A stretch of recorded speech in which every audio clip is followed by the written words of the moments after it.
ये जो आज सनातन धर्म संत सम्मेलन जो हो रहा है, इसके प्रमुख 3 बिंदु।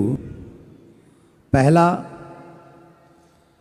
भारत की संस्कृति को बर्बाद करने के लिए आज़ादी के बाद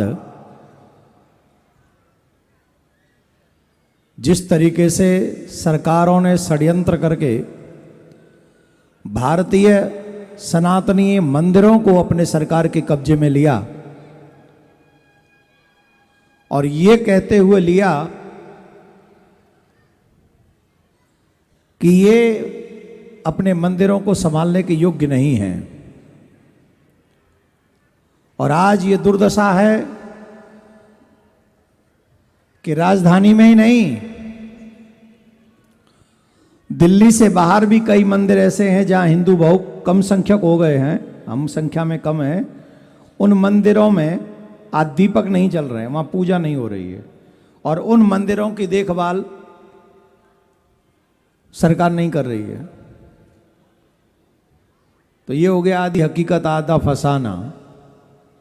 सिर्फ वही मंदिर ले लिए गए सरकार के द्वारा जिन मंदिरों में अधिक भक्तों की संख्या थी, और उस पैसे का दुरुपयोग किया गया, उस धन का दुरुपयोग किया गया। दूसरे,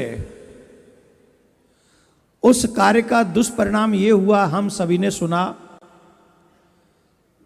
हम सब जानते हैं,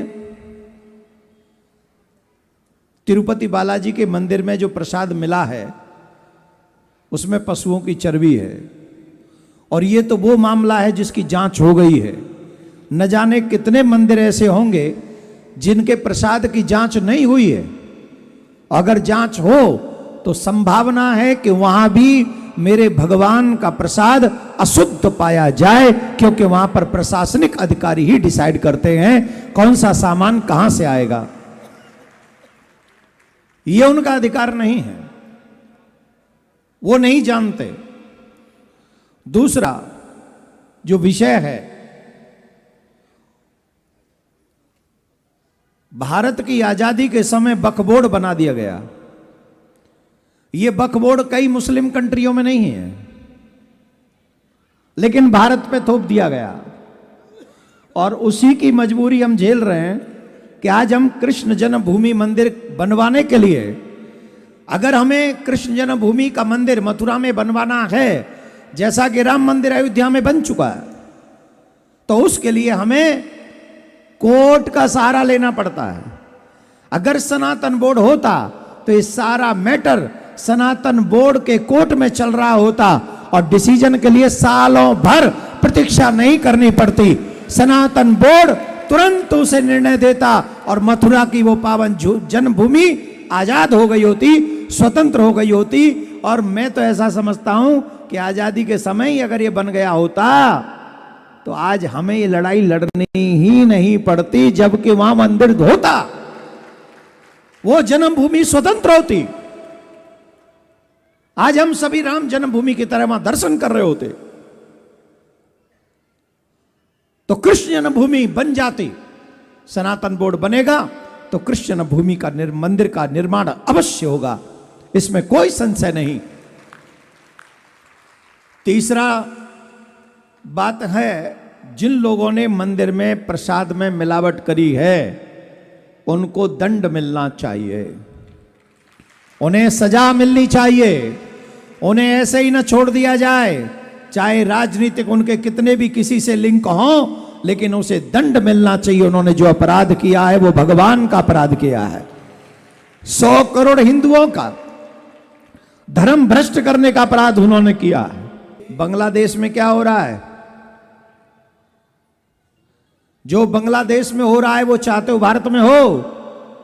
और सुन लो, धीरे धीरे सब जगह होगा वही, क्योंकि उनकी प्लानिंग सेम है, बराबर है। वो देश में हो या विदेश में हो, वो एक प्लान के साथ चलते हैं, और उन्हें प्लान मालूम है। वो चाहते हैं कि भारत भी गजवाए हिंद हो जाए। अब ये भारतीयों को सोचना है कि अपने भारत का, जिनका स्वतंत्रता के लिए हमारे पूर्व मंदिरों के ऊपर मस्जिदें बनाई गई, बहुत से लोग कहते हैं अब मस्जिद के नीचे मंदिर ढूंढना बंद करो। अरे साहब कैसे बंद करें?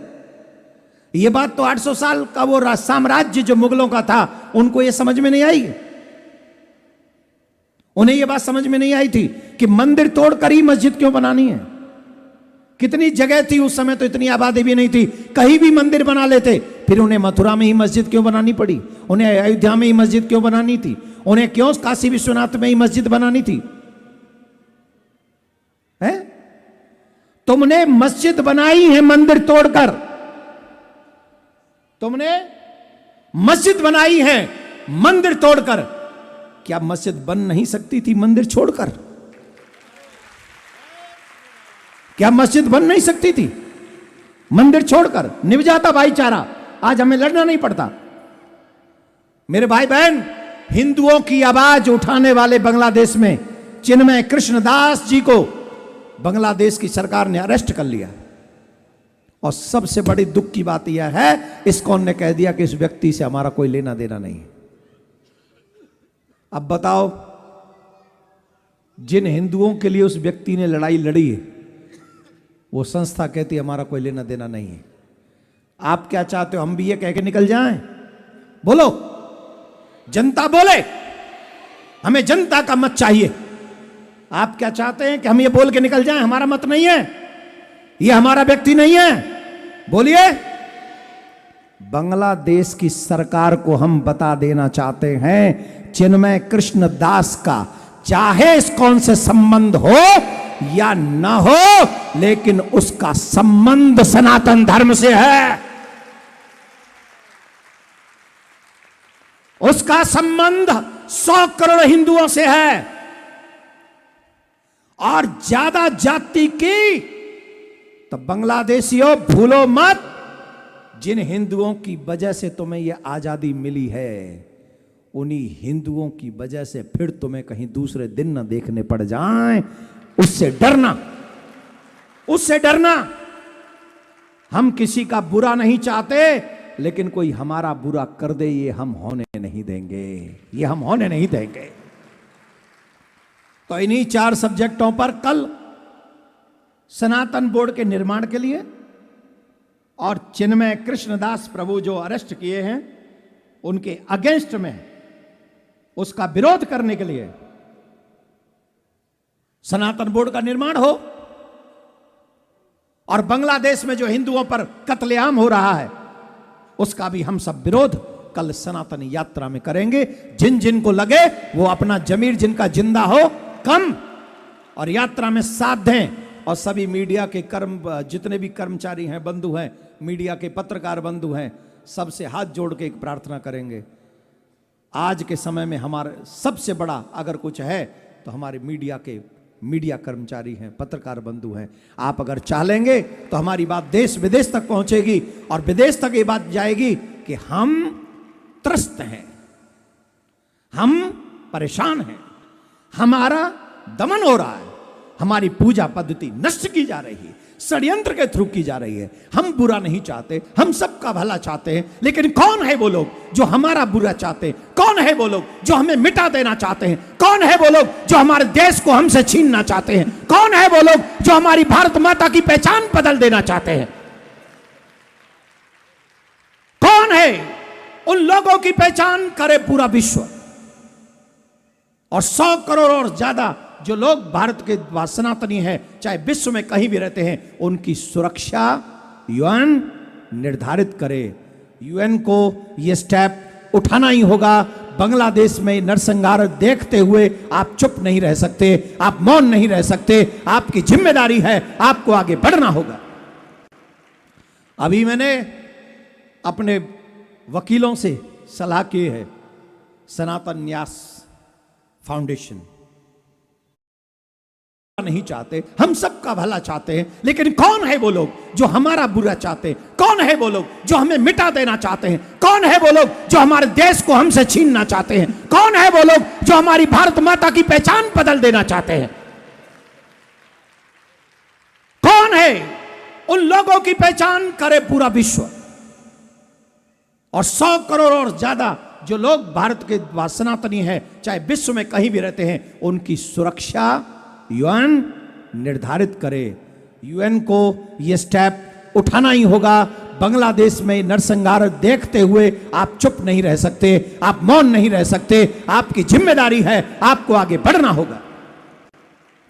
अभी मैंने अपने वकीलों से सलाह की है, सनातन न्यास फाउंडेशन बहुत जल्द सलाह करके, अगर हमें वो अधिकार प्राप्त हैं तो हम बहुत जल्दी यूएन के लिए बांग्लादेश में हो रहे कत्लेआम के विरुद्ध एक पत्र लिखेंगे और वो पत्र यूएन में जाएगा और उन्हें जवाब देना चाहिए।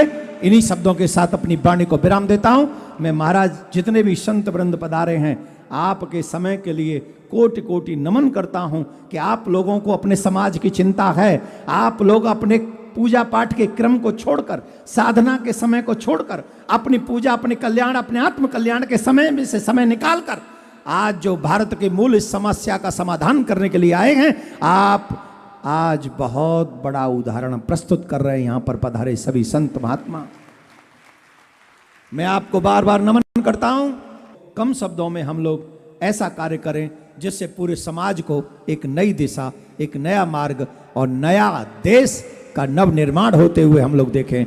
जय हिंद, जय भारत, सनातन धर्म की, सनातन धर्म की, सनातन धर्म की। ये जो